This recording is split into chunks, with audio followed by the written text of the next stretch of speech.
প্রিয় শিক্ষার্থী, শুভেচ্ছা নিও। আমি রতন কুমার চক্রবর্তী, সহকারী প্রধান শিক্ষক, বজ্রজীবনী জেলা উচ্চ বিদ্যালয়। তোমাদেরকে জানাচ্ছি আন্তরিক অভিনন্দন। প্রিয় শিক্ষার্থী, আমরা আজকে নবম দশম শ্রেণীর বিজ্ঞান বিভাগের জন্য ক্লাস করব। রসায়নের একাদশ অধ্যায়ে হাইড্রোকার্বন নিয়ে আমরা মূলত আজকে আলোচনা করব। তো প্রিয় শিক্ষার্থী, চলো আলোচনায় অংশগ্রহণ করা যাক। প্রথমেই আমাদের জানতে হবে হাইড্রোকার্বন বলতে আমরা কি বুঝি। সাধারণত হাইড্রোজেন এবং কার্বন নিয়ে যে সকল যৌগ গঠিত হয় তাদেরকে বলা হয় হাইড্রোকার্বন। আমরা আজকে হাইড্রোকার্বনের শ্রেণী বিভাগ নিয়ে আলোচনা করব। তোমরা একটু বোর্ডের দিকে তাকাও। আমাদের আজকের পাঠ হচ্ছে হাইড্রোকার্বনের শ্রেণী বিভাগ। তো হাইড্রোকার্বন আমি কতগুলো উদাহরণ সেট করেছি। আমি এক নম্বর উদাহরণ দিয়েছি বিউটেন, 2 নম্বর হচ্ছে ইথেন, 3 নম্বর 2-মিথাইল পেন্টেন, 4 নম্বর ইথিন, 5 নম্বর অ্যাসিটিলিন, 6 নম্বর সাইক্লোপ্রোপেন, 7 নম্বর ইথিলিন অক্সাইড, 8 নম্বর সাইক্লোহেক্সেন, 9 নম্বর বেনজিন, আর 10 নম্বর হচ্ছে পিরিডিন।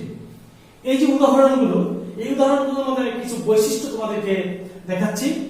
খেয়াল করো, এই যে প্রথম যে যৌগটা, সেখানে একটা লম্বা চেইন আছে এবং লম্বা চেইনে একের পর এক কার্বন পরমাণু সমূহ যুক্ত হয়েছে। দ্বিতীয়টার মধ্যে সেম। তৃতীয়টায় দেখো লম্বা চেইনে কার্বন যুক্ত হয়েছে আর পার্শ্বীয় ভাবে যুক্ত হয়েছে।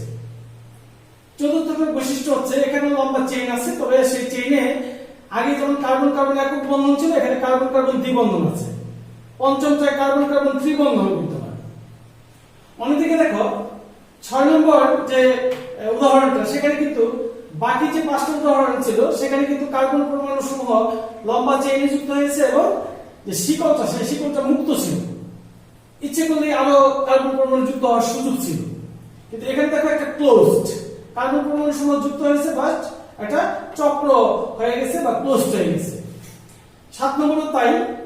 এবং 6 নম্বরের সাথে 7 নম্বরের যে ডিফারেন্সটা দেখো, এখানে শুধু কার্বন এবং হাইড্রোজেন নিয়ে চক্রটা, আর এখানে কার্বন হাইড্রোজেন পরেও অন্য একটা মৌল রয়েছে অক্সিজেন। 8 নম্বরে দেখো এখানে শুধু কার্বন হাইড্রোজেন নিয়ে চক্রটা, এবং সেই চক্রটার একটা বৈশিষ্ট্য হলো এটা একটা ষড়ভুজ আকৃতি চক্র। 9 নম্বর উদাহরণ হচ্ছে এখানে দেখো ষড়ভুজ এবং একান্ত দ্বিবন্ধন বিদ্যমান। আর এইদিকে দেখো এখানে কার্বন হাইড্রোজেনের সাথে এইগুলোর মধ্যে কিন্তু কার্বন হাইড্রোজেন আছে, প্রত্যেকটা আছে, এখানে তাই আছে। আমি সেগুলো লিখিনি।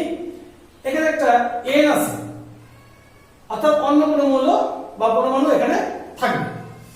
এই যে উদাহরণগুলো, এই উদাহরণগুলোর উপর ভিত্তি করেই আমরা মূলত দেখো জৈব যৌগগুলোকে সেপারেট করে ফেলতে পারি। সেটা কি?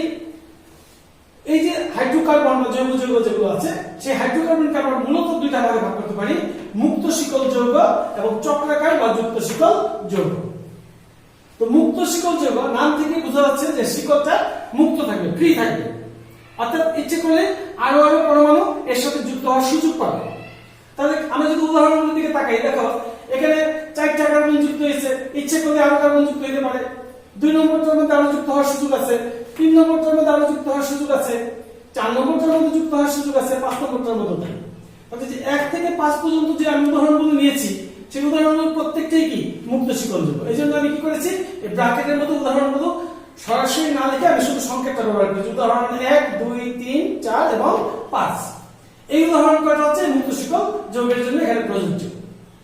অন্যদিকে দেখো চক্রাকার বা যুক্ত শিকল যৌগ নাম থেকে বোঝা যাচ্ছে যে একটা চক্র বা বলয় থাকবে।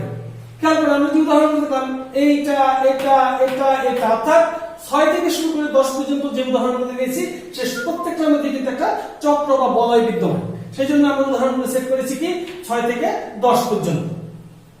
প্রিয় শিক্ষার্থী, আশা করি আমরা মুক্ত শিকল যৌগ এবং চক্রাকার বা যুক্ত শিকল যৌগ কাকে বলে সেই সম্পর্কে আমাদের একটা ধারণা ইতিমধ্যে হয়ে গেল। এবার আসো এই মুক্ত শিকল যৌগকে আবার শিকলের প্রকৃতি অনুযায়ী 2 ভাগে ভাগ করা যায়। একটা হচ্ছে সরল শিকল যৌগ, আর একটা হচ্ছে শাখা শিকল যৌগ। প্রিয় শিক্ষার্থী, আমরা যদি উদাহরণগুলো ভালো করে খেয়াল করি, দেখো এই যে 1 থেকে 1 2 4 এবং 5 এই উদাহরণগুলোর মধ্যে দেখা যাচ্ছে যে কার্বন পরমাণুগুলো শুধুমাত্র লম্বা চেইনে যুক্ত হয়েছে, পার্শ্বীয় ভাবে যুক্ত হয়নি। কিন্তু আমরা যদি উদাহরণ 3 খেয়াল করি তাহলে দেখো লম্বা চেইনে যুক্ত হয়েছে, পার্শ্বীয় ভাবেও মূলক বা পরমাণু যুক্ত হতে পারে। তো সেই ক্ষেত্রে দেখো এই মুক্ত শিকল যৌগকে আমরা দুই ভাগে ভাগ করব শিকলের প্রকৃতি অনুযায়ী। একটা হচ্ছে সরল শিকল যৌগ আর একটা হচ্ছে শাখা শিকল যৌগ।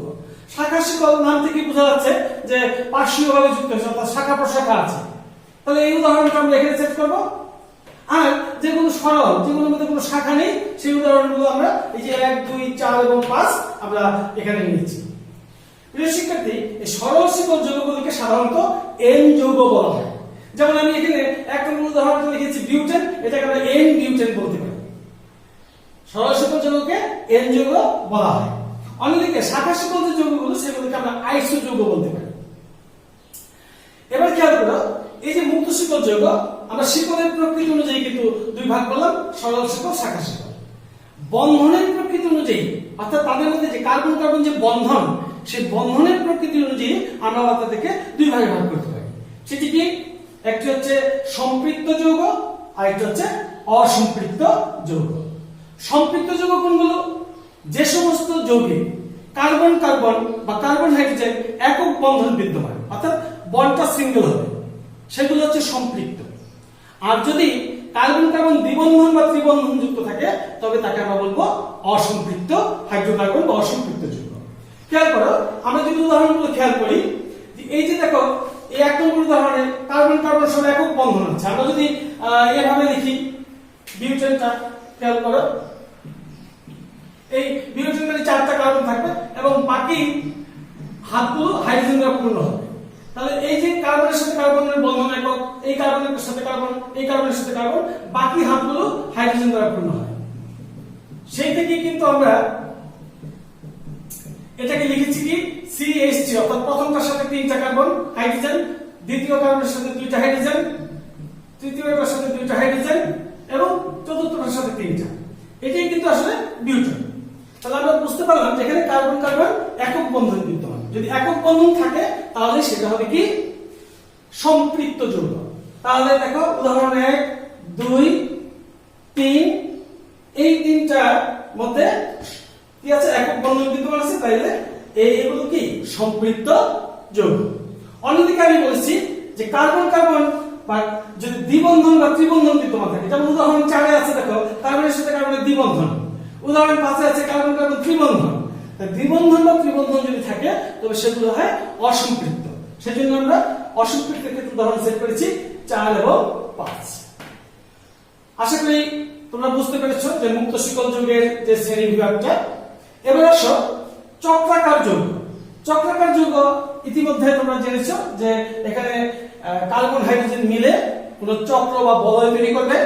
সেই বলয়গুলোকে আমরা আবার কিভাবে ভাগ করতে পারি? খেয়াল করো এখানে চক্রাকার যৌগ 5টি লিখেছি, উদাহরণ 6 থেকে 10 পর্যন্ত। এই চক্রের মধ্যে কিছু কিছু চক্র আছে সেখানে শুধু কার্বনের সাথে, অর্থাৎ জৈব যৌগ মানেই হচ্ছে সেখানে অবশ্যই কার্বন থাকবে। আর কার্বনের সাথে যদি শুধু হাইড্রোজেন থাকে সেগুলো হচ্ছে হাইড্রোকার্বন। এখন দেখো কার্বনের সাথে যদি একটা মাত্র পরমাণু হাইড্রোজেন থাকে তবে সেটাকে আমরা বলবো হোমো। হোমো কথাটার মানে হচ্ছে এক। কার্বনের সাথে যদি শুধুমাত্র একটা পরমাণু হাইড্রোজেন থাকে তবে সেটাকে আমরা কি বলবো?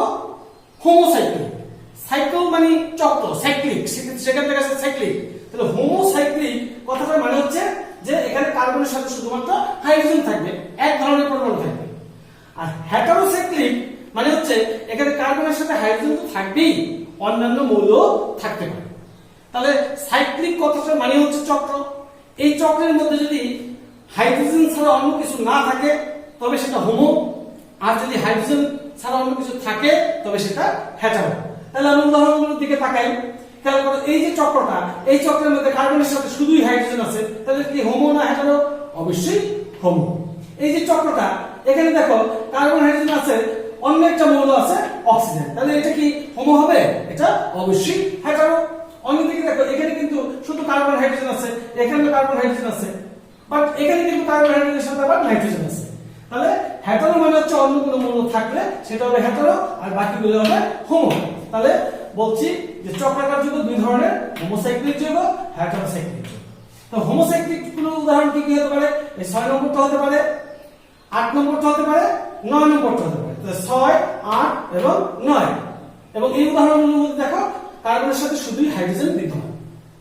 অন্যদিকে দেখো হেটারোসাইক্লিক যেটা, সেখানে যে উদাহরণ 7, এখানে চক্রের মধ্যে অক্সিজেন আছে, এই চক্রের মধ্যে নাইট্রোজেন আছে, সেই জন্য এই উদাহরণ 7 এবং উদাহরণ 10 হবে হেটারোসাইক্লিক যৌগ।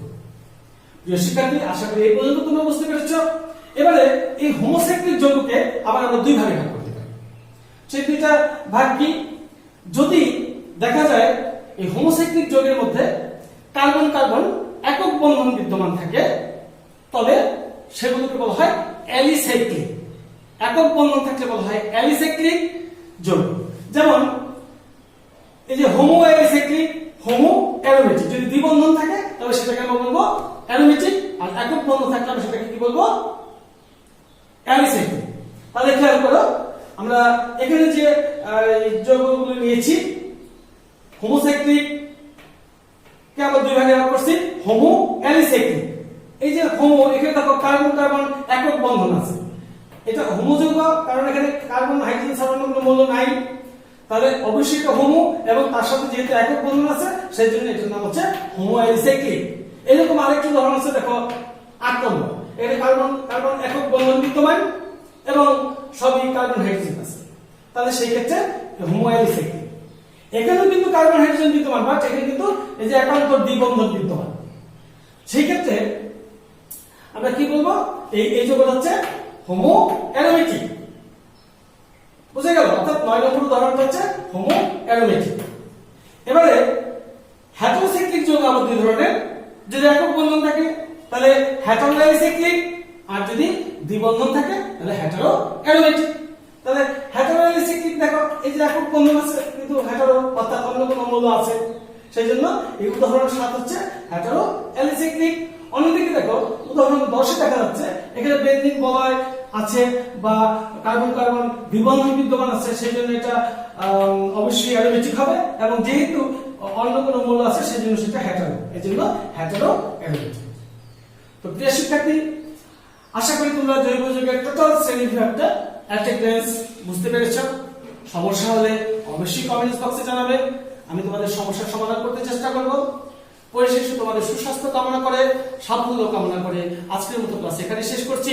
ধন্যবাদ সকলকে।